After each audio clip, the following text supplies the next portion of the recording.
Mobil 1 V8 Supercars about to make their way out onto the circuit for their final heat of the season.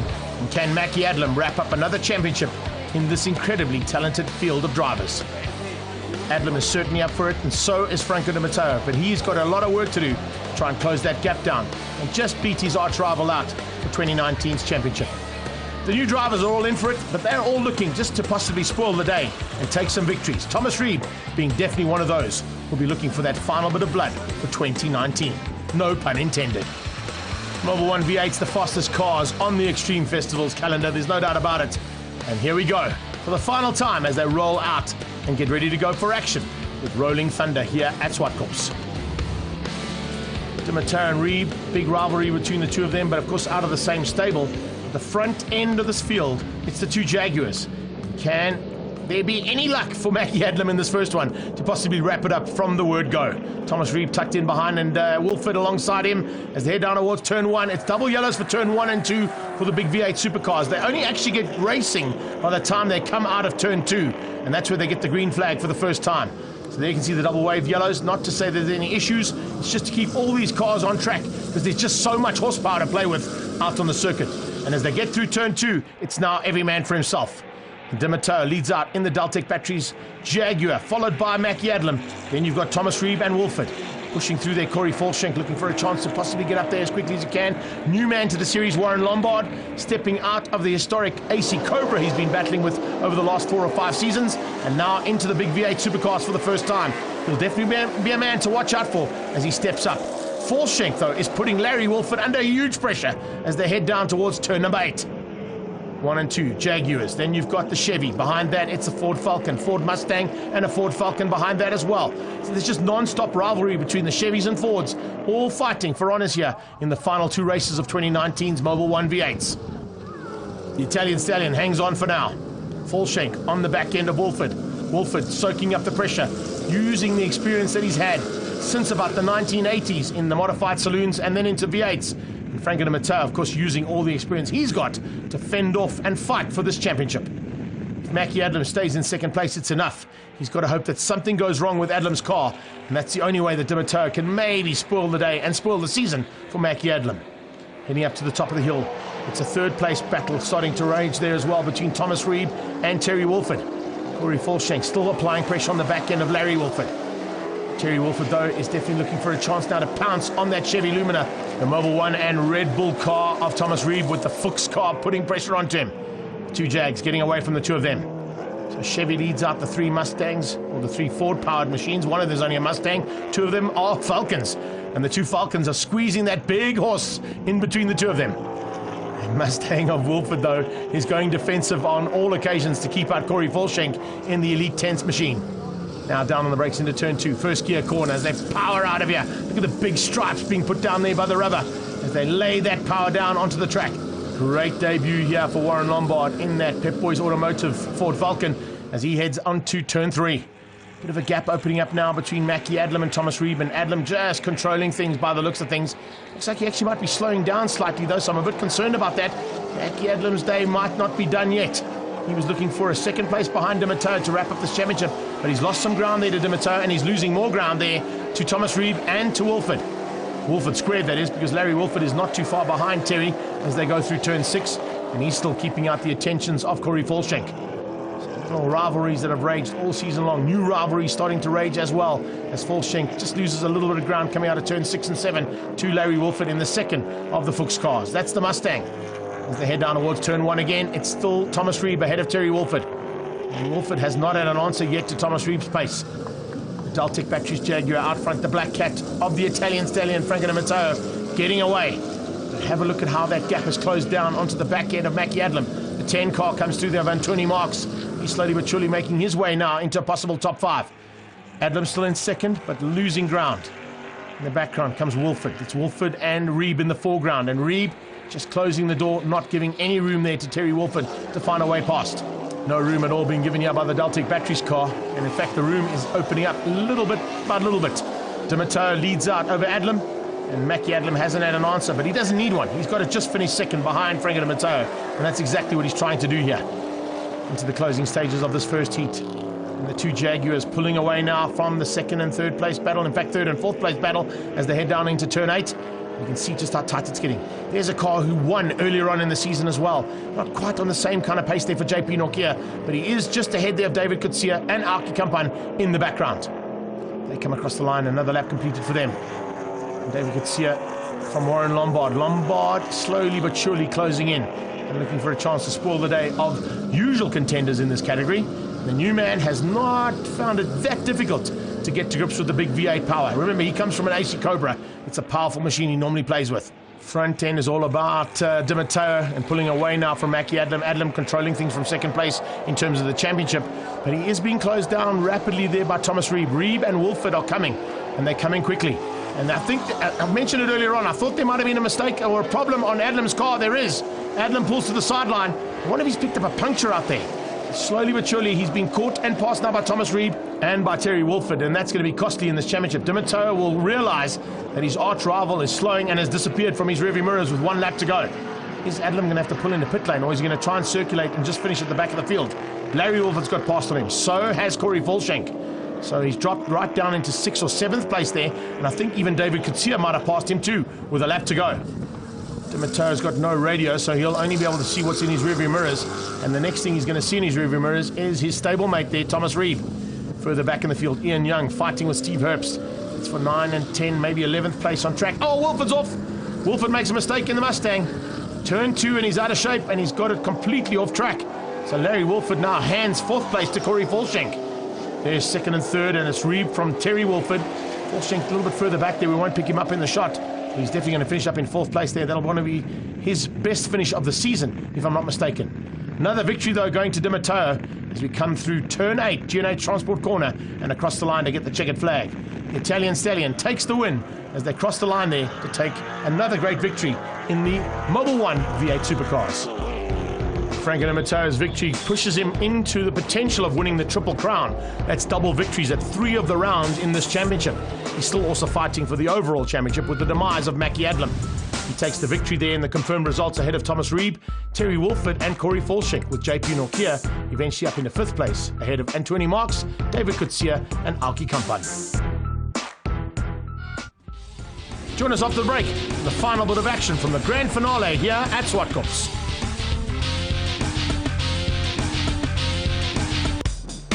Welcome back to Mobil 1 V8 Supercar action now, and the final bit of action here from Swartkops.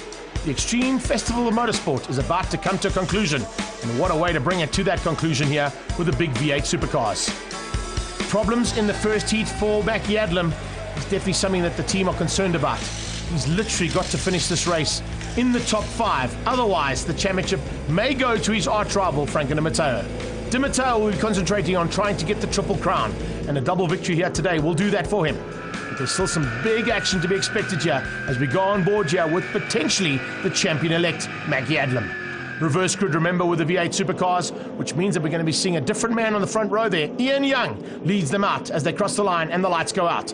And also remember, it's double wave yellows into turn 1 and 2. So line astern, as you stand on the grid, is how you'll go into turn 1 and 2. Once you get the green flag out of turn 2, it's every man for himself. Good start there from Steve Herbst. I think he might have jumped the gun ever so slightly, though. It's not green flags up to there. It's only green flags now. And he might have just got ahead of Ian Young a little bit too quickly. We're on board here with Thomas Reeb, side by side with Mackie Adlam through turn 3. Adlam around his outside and just squeezes Reeb to get in front. Late braking from Herbst. Good start coming out of the big charge. And all problems. There goes the 10 car. And 20 marks being forced wide. And I think David Kutsia joined him going into the kitty litter through turn 4 Volkswagen corner. Herbst hangs on for the lead right now in the Pry Instrumentation Corvette. Chevy versus Jaguar versus Chevy. Then we've got the big charge of all the contenders coming from the back of the field. Larry Wolford leads out that charge. He's got just behind Warren Lombard. And Mackie Adlam out of shape. Oh, Adlam got it completely locked up there. That's a big mistake from the championship potential winner. Oh man, is that going to be costly to him or not? We'll wait and see. He's getting back on track in the background. You can just see that. Larry Wolford dives on the inside of Warren Lombard as they go through the final corner. So Wolford now starting to become the biggest rival from the back end of the field. After that big spin in race number 1, he doesn't want to make any more mistakes. He comes up onto the back end of Ian Young now, looking for a way past on him. They dive through. JP Nokia making his way through as well. He's got Terry Wolford right behind him, and then Franco Di Matteo Dimatoa trying to squeeze out Wilford as they come through here. And now you can see just tucking in behind him as they go flying past the pole man, Ian Young. Dimatoa following very close attentions here to the back end of Terry Wilford. Terry Wilford all over the back of the second Corvette on track. That is JP Norkia in the N4 auto body machine. As they head through turn 4, he's on to Warren Lombard now. Lombard trying to go defensive. Still Steve Herbst leads out. Good start here from this man. Keeping it all together. And how tight is it? Right on his tail is Kampan. And they're starting to mix it up in the background big time. Warren Lombard losing out one position there as a big move came there from Larry Wolford. And here comes one from the Italian Stallion as well. Lombard will know the white line rule. And there you go. Dimatoa looking for the inside line. Lombard uses that outside line and just powers through there in that big Ford Falcon. So Ford Falcon versus the Cat this time. The Cat beats the Bird. And Dimatoa squeezes him out into turn 1. Here comes the N4 auto body Corvette now onto Lombard's tail. Corey Falshank in third place. Best spot he's ever been in, that's for sure, in a big V8 supercar heat. He's now going to try and fend that one off. Let's have a look at the replay here of the spin from Mackie Adlam's point of view. It just gets on the loud pedal a little bit too early. Cold tyres at the top of the hill. He'll be used to that. Hopefully he can make a return to the front end. Watch out for Adlam pedaling through. He'll be fired up. Falshank coming side by side. Oh, there's a touch. Falshank and Kampan coming together, and you can see Corey Falshank not happy about that. Throws the steering wheel out. Very unhappy man there. Potential win on the cards there, I think, for Corey Falshank. Here comes Larry Wolford with the pressure from the second of the black cars on track. Mustang versus Jaguar. Can the Cat get past the horse this time and go hunting down for that big Chevy-powered Corvette out front? Steve Herbst has had 4 laps at the front. This is an incredible drive from him. Let's have a look at that crash once again at the top end here from Dimatoa's point of view. He climbs on the brakes. Oh, actually, to be honest with you, that was all Falshank. Falshank got on the inside curb out of turn 5, got out of shape, went into the side of Kampan and ended up in the kitty litter. So I think the frustration was mainly with himself. How's that for a change-up? Chop and change quickly, and the Dimatoa just squeezes through on Larry Wolford, and now trying to do the same thing under braking for turn 5. Steve Herbst is so good on the brakes, though. That's highly unlikely to be the usual contender there. Steve Herbst has had something special in his breakfast this morning, and he fends off the championship rivals right behind him. This is one of the best drivers I've seen out of Stevie in a long time, and he's keeping the Italian Stallion at bay for now. Behind that, it's Larry Wolford. Lining up is Kampan behind that, and look out for Warren Lombard. And here comes Adlam. Adlam diving through. Look at that! Not holding anything back on that N4 auto body Corvette. And JP Norkia had no answer. New leader into turn 1. Eventually Herbst gets beaten down into turn 1. And here comes Wolford along for second. Could he get through as well? Italian Stallion, Franco Dimatoa leading the race and looking for that triple crown. Here comes Wolford onto Herbst. Herbst trying to go defensive. Ian Young just behind that. That was our pole man. He's dropped right out of it and basically just outside the top 10. Problems for Terry Wolford. Terry Wolford pulling to the sideline. The second of the Fuchs cars pulling to the side and out of this one. Reeb now under attack from Mackie Adlam as they go through Volkswagen. Up to the top of the hill. Watch out for a move here from the second of the Jaguars. The first one is leading the pack. The second one is looking to get up to third. He's got to get up to at least third place to take this championship. And there it is. Diving on Reeb. Oh, and a touch. Reeb and Adlam coming together. Adlam catches it. Reeb is sideways. He's going backwards into Kenwood corner. He puts it into reverse gear and he's going to reverse out of the kitty litter.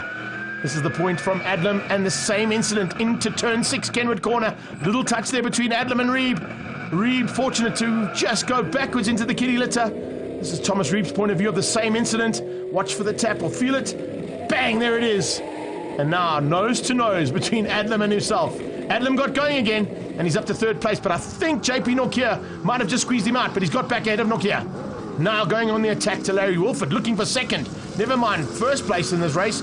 He's looking for second at the moment. He's got to try and get through on both the black cars if he wants that first place and the championship. Third place is enough, but the way that Mackie Adlam is driving is like a man possessed. He is not looking for anything less than first place. And there into turn 4, forces Wolford and taps Wolford. Wow! Mackie Adlam, do you want to hit the pace car, bud? Because you've hit everybody else out there. We want you to be perfect. Wow, that is big, big maneuvering happening from Mackie Adlam, and not the usual kind of driving we see out of Adlam. You can see how hungry he is for this championship. But I can tell you, Larry Wolford won't be happy with that. This is Adlam's point of view as they go towards turn 4 again. They go side by side. He's on the inside line. There's no white line rule into turn 4. And, well, Wolford comes across on him. Racing incident, I would say, but definitely the two cars coming together there and not where they wanted to. And Tony Marks is off at Kenwood, so he spun out all on his own some there. And looks like there's a bit of chaos right around the circuit because David Kutsia spun out at G&H Transport corner. I saw Julian Familiaris' car, there it is, on the sideline out of turn 3. I think Franco de Matteo is the only man who hasn't crashed into anybody out there. And he's just kept it all together and heading towards the checkered flag and the Triple Crown. That is going to be an awesome effort here from the Deltec Batteries Jaguar man. Franco de Matteo finishing the season off just exactly what he needed to do.